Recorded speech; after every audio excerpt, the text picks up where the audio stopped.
லட்ச ரூபாய்க்கு மேலேயே கூட இருக்கும். அப்படின்னா என்ன அர்த்தம்னா 30 லட்ச ரூபாய் நீங்கள் இன்ட்ரெஸ்ட் மட்டுமே கட்டுறீங்க. அது இல்லாமல் நீங்கள் அந்த ஜுவல்ஸ் லோன்ஸ், அதை ஷார்ட் டேர்ம் லோன்ஸ் எடுக்கிறது, அதுக்கும் ஒரு 10 லட்ச ரூபாய்ட்ட லோன் இன்ட்ரெஸ்ட் கட்டியிருப்பீங்க. ஸோ உங்கள் 50 லட்ச ரூபா வேல்யூ உள்ள வீடு அப்பார்ட்மெண்ட்டாக இருந்ததுன்னு வச்சுக்கோங்க. அது நீங்கள் 20 வருஷத்தில் அதோட அப்ரிஷியேஷன் பார்த்தீங்கன்னா 80 லட்சமோ லோன் கூட இருக்கலாம்.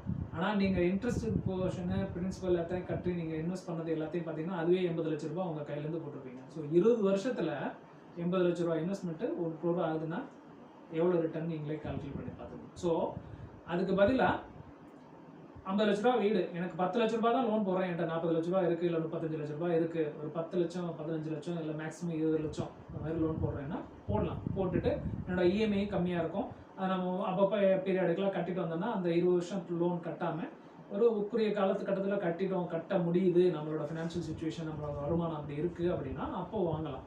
இல்லை நமக்கு ஃபுல்லாகவே